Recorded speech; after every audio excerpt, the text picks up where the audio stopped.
Sorry nih, ganggu pagi-pagi. Oh iya. Gue pengen ngajakin teman untuk nikmatin Milo yang super enak itu. Nah kebetulan ada Buati mau datang, nggak punya suguhan. Nah kita bisa nggak nyuguhin Milo yang super duper enak itu buat Buati? Wah itu bisa banget. Sip banget kalau gitu. Oke, tunggu sebentar ya. Sip. Mana rumah Aryo? Nah, oh itu. Kamu gak ada anaknya. Assalamualaikum, selamat siang. Aryo ada nggak? Oh, ada Pak Risto. Buati. Nah ini tamu tuh yang dinanti-nanti udah datang. Bu, silakan duduk Bu. Lagi rame, ngerepotin dong. Ini udah disiapin mie spesial, mie Bang Bewok ya untuk menjamu Ibu. Ya, tahu nggak Bu, ini mie bewok ini siapa yang siapkan? Kita panggil aja ya orangnya Bu. Juan, ini Juan, ada Buati Juan. Iya Pak. Ada Buati.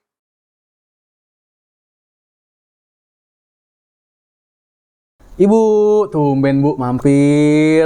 Terima kasih Bu udah mau datang sini. Iya, nih lagi ada acara di deket sini, jadi inget rumah Aryo kan deket situ. Ya udahlah mampir. Oke. Silaturahmi ceritanya.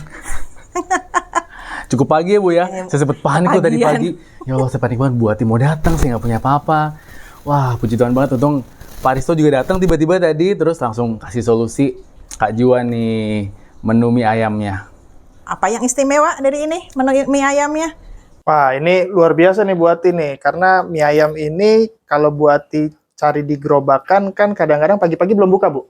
Ya. Nah kalau ini kita dari frozen Bu. Oh, pantesan pagi-pagi udah jadi. Nah, ini yang beda karena memang mie ayam ini kita bisa siapin kapan aja, di mana aja, acara apa aja, bahkan bisa di stok sampai 1 bulan. Wih. Wih, 1 bulan di freezer. Wah. Iya dong. Jadi bisa buat persiapan ataupun juga anak kalau ngekos bisa di bisa Supply ini ya. mie ayam ini sampai buat 1 bulan boleh juga yang penting Save freezernya video full. bagus itu. Luar biasa tuh, Ide penolong bagus saya banget. itu. Kak Juan, Iya, thank you banget. sama-sama. Saya udah panik banget. Bener kan tadi gue bilang apa? Mie-nya unik ini. Iya, ini Betul, juga betul. isiannya beda-beda nih. Itu ada Nah apa? iya Kak, beda-beda nih. Nah, jadi gini, saya ini dulu ya. Ya. Jadi kalau yang punya saya ini mie ayamnya adalah mie ayam pangsit. Hmm. Jadi seluruh versi atau menu ini pasti ada pangsit rebus dan pangsit gorengnya. Nah, selanjutnya kalau yang Bu Ati ini ada namanya mie ayam woku. Nah, ini satu-satunya belum pernah ada di tempat lain. Rata-rata kan rica ya. Kalau ini woku, bedanya apa? Woku ini ayamnya pakai cabai hijau, cabai rawit hijau, plus ditambah daun jeruk sama kemangi. Jadi wanginya luar biasa harum. Plus kalau yang suka pedes banget, saranin, saya aja nggak berani nyobanya. Nah, Penasaran jadinya. karena saya tahu banget buat ini doyan banget sama pedas. Selanjutnya kalau punya Aryo ini ada mie ayam ceker. Nah, mie ayam ceker ini, cekernya lihat sendiri gede-gede. Enggak kita pakai ceker-ceker yang ayam-ayam kecil-kecil, Mantap ya enggak. Kak. Ini kita pastikan standar ukuran cekernya ini selalu yang besar-besar. Tapi banyak orang yang bilang, Kak, kalau besar bumbunya kerasa nggak? Saya jamin ini pasti tetap berasa juga. Nah, kalau yang Pak Risto, ini yang mie ayam pangsit bakso. Yang komplit ya. Yang komplitnya, gitu. Jadi setiap mie ayamnya ini Buati, mantep. pastinya ada pangsit rebus, pangsit gorengnya. Itu yang beda. Oke. Tapi saya nggak ngelihat. Kalau yaminnya ada nggak? Ini juga ada bumbu yang yaminnya. Kalau suka manis, itu kita punya bumbu yaminnya juga.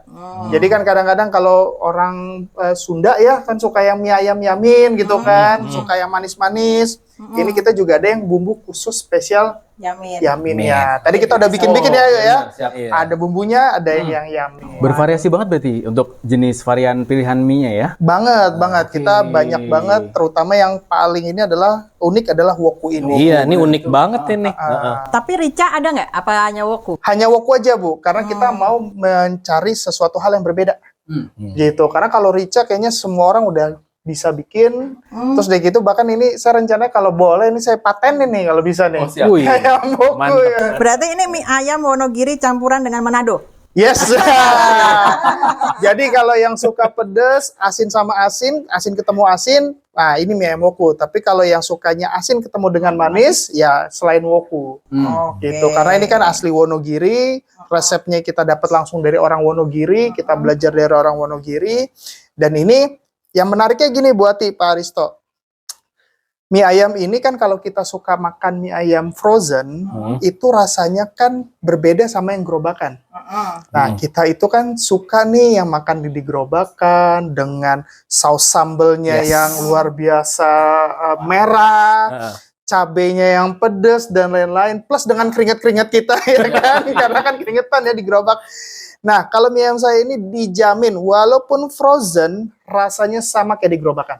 Otentik ya Kak ya? Otentik banget mie ayam gerobakannya gitu. Jadi kalau saya pernah nyoba bukannya ini dengan brand lain, saya tidak ini dengan brand lain, tapi saya pernah nyoba dengan brand lain yang benar-benar rasanya sama seperti mie ayam gerobakan, ya mie ayam Bang Beok ini. Luar biasa nih. Wah, jadi penasaran nih rasanya nih. Nah, kita mau cobain dulu. Tadi dulu Kak, Oh, belum. Apa dulu nih? buat Tiko tuh ada tambahan daun bawang. Oh iya. Ini Spesial khusus. tuh. Nah, Spesial. kalau Buati spesial memang dia harus daun bawang karena memang Buati itu suka banget daun bawang. Malah bilangnya adalah bukan mie ayam pakai daun bawang pakai mie ayam. Oke kalau gitu. Kalau mau pesen gimana nih? Kalau mau pesen gimana nih? Nah, biasa kalau kita pesen, biasa kita bisa dulu follow dulu Instagramnya di @mibangbewok. Oke. Nah, @mibangbewok dan di situ nanti ada nomor WA, nomor WA-nya langsung ke handphone saya pasti akan respon. Kalau di Instagram mungkin kita hanya informasi-informasi saja, bukan untuk pemesanan, tapi kalau WA udah pasti saya akan respon. Kurang dari 1 kali 24 jam. Wah, mantap. Jadi eksklusif juga ya Eksklusif. mesennya nih. Langsung ke owner, Pak. Tapi juga menarik ceritanya gimana bisa jadi mie ayam gerobakan, sejarahnya gitu loh, sampai terus jadi frozen, nanti bisa, mungkin Juan bisa cerita gitu ya. Boleh. Gitu. Mau sambil dinikmati apa Juan cerita dulu, silahkan. Oke, Monggo. nah jadi memang waktu itu, jadi cerita panjang nih Bu. Ceritanya panjang. Jadi saya itu sebenarnya sejak kuliah itu pengen banget yang namanya punya usaha. Bahkan saya tuh pernah dibilang sama bapak saya, cepetan lulus biar kerja. Saya bilang saya maunya nggak mau kerja. Saya nggak mau kerja kantoran, maunya usaha. Nah, tapi ternyata yang namanya hidup kan kita nggak tahu ya. Tiba-tiba ya terjunlah ke dunia kantoran. Waktu itu ke industri perbankan. Selama 12 tahun saya berkarir, saya ikut satu seminar. Waktu itu kebetulan saya berkarir di dunia industri keuangan. Level saya sudah lumayan bagus, karir saya lagi bagus-bagusnya.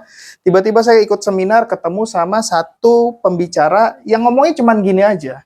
Umur saya udah 42 tahun, saya udah punya segalanya, tapi 20 tahun yang lalu Bapak Ibu tanya sama saya pernah jual apa? Saya pernah jual semua.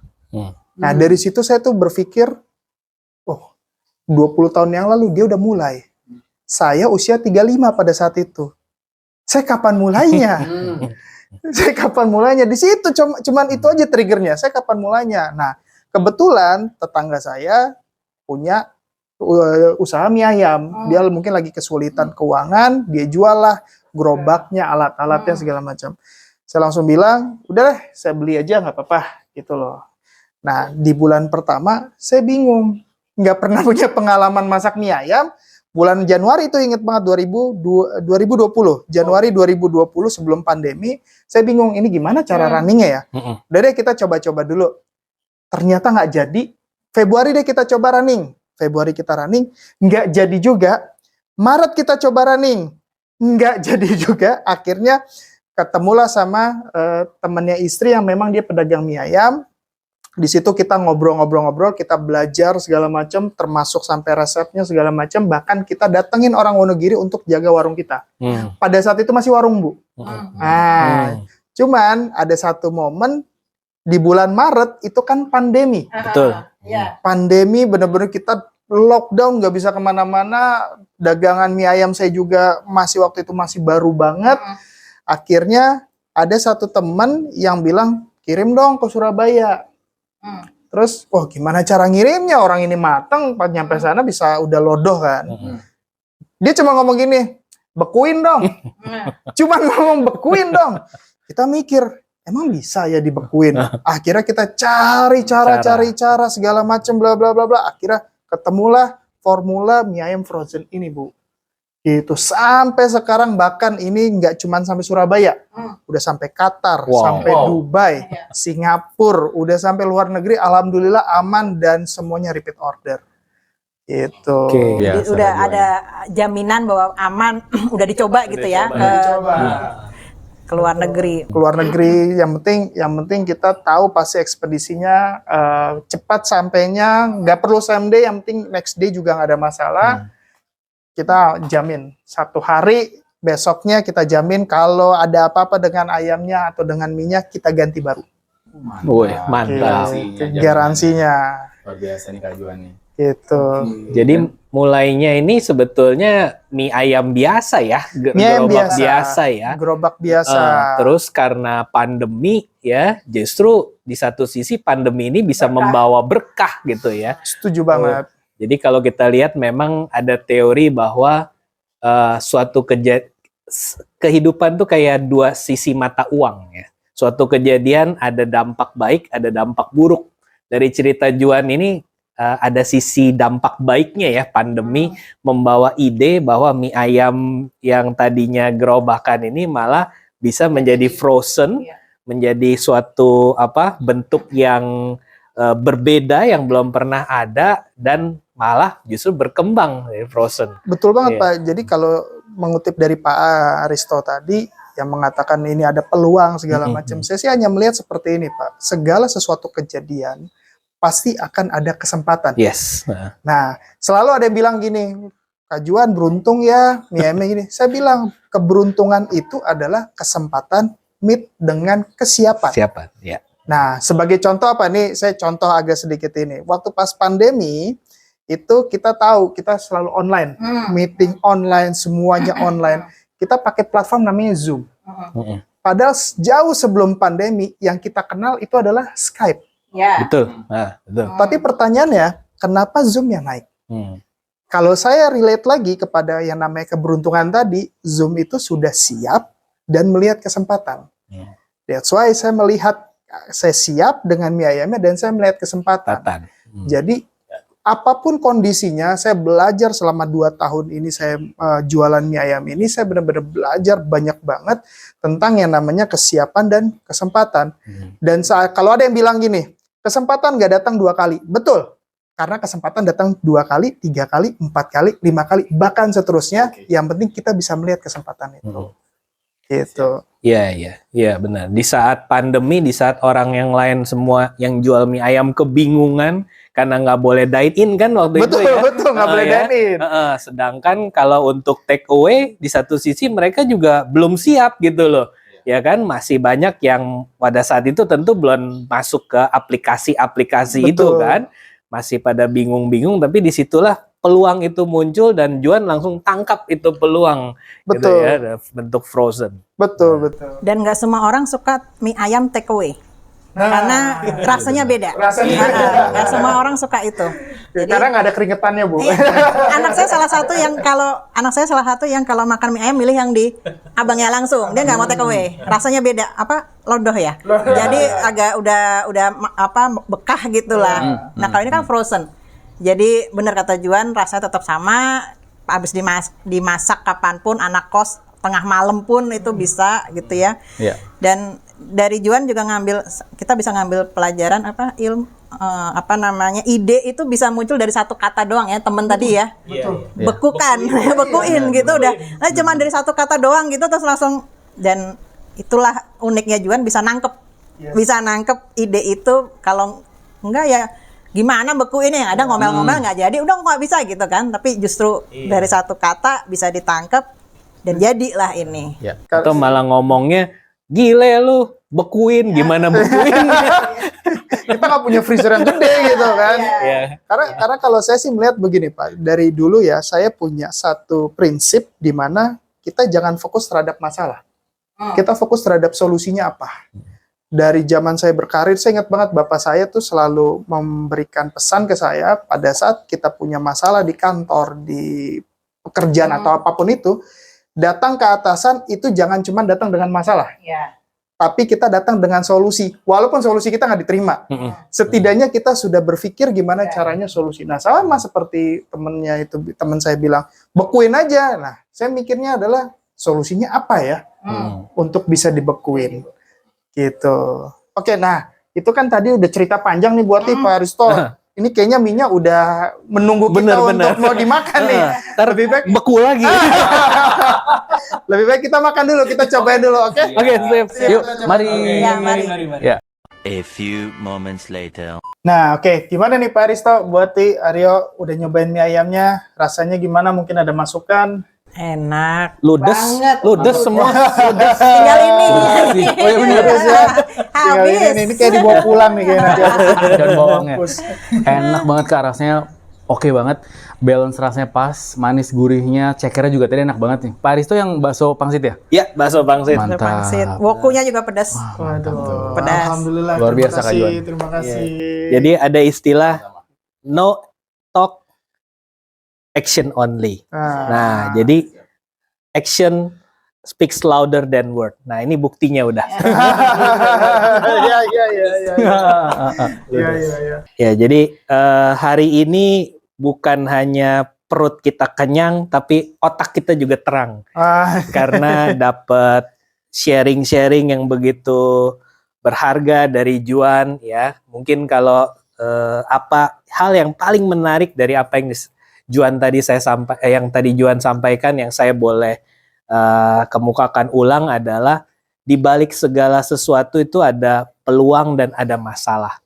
Jadi tergantung kita melihatnya dari sisi yang mana. Kalau kita melihatnya dari sisi masalahnya saja, ya kita akan terus terjebak pada masalah tersebut. Tapi kalau kita melihat dari sisi peluang, di balik setiap masalah ada peluang, maka kita bisa ambil peluang tersebut dan kita bisa keluar dari masalah kita. Ya. Mungkin itu yang paling menarik yang akan saya ingat terus di samping mie-nya. Boleh ditambahin? Jadi Mie-nya Bu yang ditambahin. jadi ilmu dari Juan tadi yang kita dapat itu yang dari obrolan kita itu mulai dari yang kecil ya. Ya, mulai dari yang kecil ya. Jangan jadi langkah bayi gitu ya, jangan langsung langkah raksasa gitu ya. Jadi jangan gengsi juga berarti ya Ji ya. Mulai dari yang paling sederhana, mie gerobakan tadinya. Mie gerobakan aja cukup. Mie gerobakan terus menjadi frozen dan jeli, nangkep peluang hanya dari satu kata tadi. Bekuin. Itu yang kayaknya walaupun sepele tapi ternyata jitu gitu ya. Betul banget, betul Dan banget. momennya pas karena pandemi kan, orang nggak boleh makan di tempat. Benar-benar jadi ini kalau saya boleh, kita mungkin teman-teman termasuk yang lagi nonton ini juga gitu, ingat dengan video sebelumnya gimana yang kita ajak ngobrol juga siapa waktu itu ya, Dinda gitu Kak ya. Dinda. Itu juga bilang jangan gengsi, mulai dari hal yang kecil. Siap. Terus jeli ngelihat peluang. Jadi ini karakternya setipe ini dan terbukti manjur gitu loh. Untuk karakter seperti itu memang cocok untuk jadi wirausaha. Thank you Juan ilmunya. Thank you mie-nya. Terima kasih banyak Terima juga buat kasih, Aryo. udah mampir. Terima kasih Pak Aristo udah memberi solusi nih. Kak Juan, thank you banget. Wah, mie luar biasa banget, enak banget. Kapan-kapan mampir lagi, berarti saya udah siap nih Bu mie-nya. Sip. Ya kan bisa di stok dalam waktu lama. Bisa. Dan dengan berbagai variasi kan? Betul. Nah, berarti lain kali saya datang variasinya beda Oh ya. iya, jangan yang sama lagi Bu ya. Iya. Oke deh kalau gitu. Waktunya saya pamit. Terima Siap kasih. Ibu. Sama-sama. Iya. Saya yang terima kasih Bu Ati berkenan mampir, Pak Aristo juga. Sama-sama. Maaf sudah mengganggu. Terima Tuan kasih. rumah yang baik.